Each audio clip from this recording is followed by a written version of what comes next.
warahmatullahi wabarakatuh. Halo guys, welcome back to my video.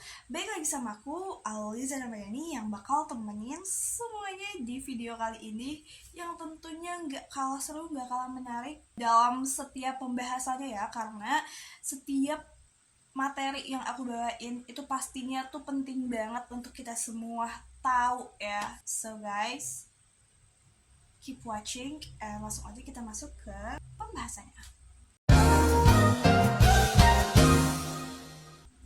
Oke teman-teman, jadi sekarang ini aku mau ngebahas dulu ya.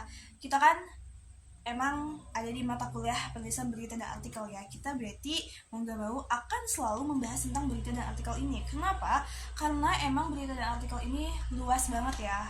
Sekarang aku bakal kasih tahu juga ke teman-teman betapa pentingnya memahami berita dan artikel di media massa ya.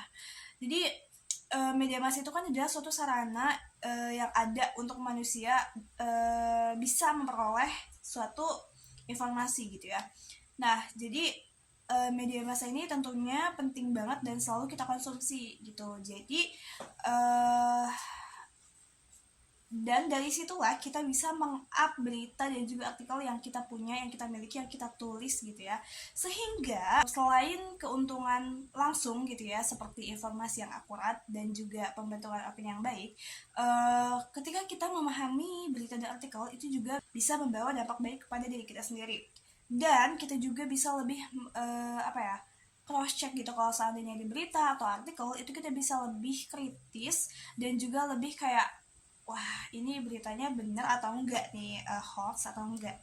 Nah teman-teman, di sini aku bakal kasih tahu struktur dan contoh berita dan juga artikel di media massa Indonesia gitu ya.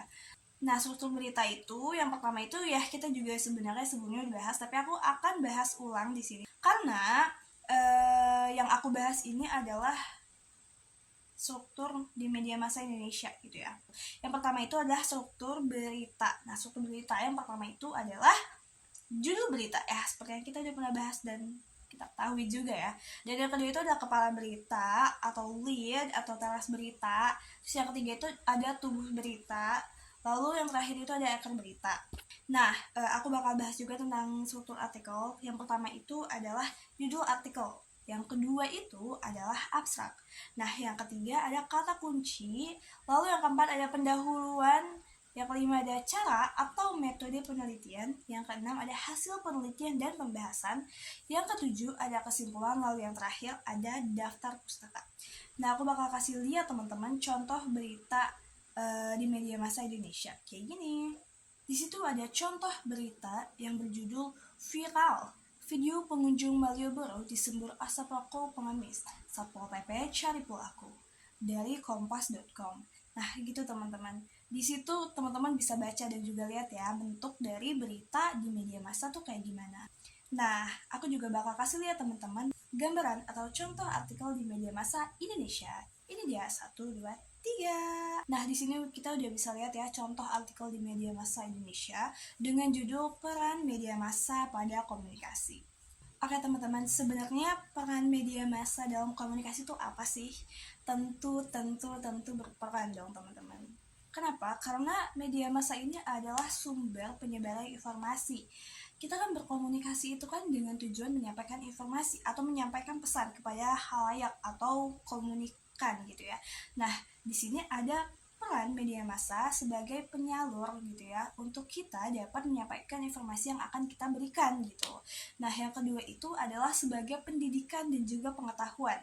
Edukasi ini juga salah satu peran dari media massa teman-teman, karena pendidikan dan pengetahuan ini harus dan wajib kita miliki dalam setiap individu ya, karena biar kita menjadi pribadi yang lebih berkualitas. Nah, lalu selanjutnya adalah persuasi atau bujukan halus, atau dalam artian lain mempengaruhi orang lain dalam suatu komunikasi gitu ya. Nah, ini juga adalah salah satu peran media massa ya. Jadi menggiring opini atau mempengaruhi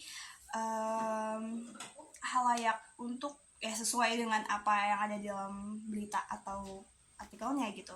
Cuma ya ini ya kita harus ingat lagi bahwa media massa itu harus netral, jadi nggak boleh ada penggiringan opini untuk memihak salah satu pihak gitu ya. Jadi ini tuh maksudnya penggiringan opini atau pengaruh ini tuh dalam arti yang lain gitu ya teman-teman. Oke teman-teman, jadi itu tadi ya pembahasan terkait struktur berita dan artikel di media massa, terutama di Indonesia. Nah teman-teman, kenapa di Indonesia?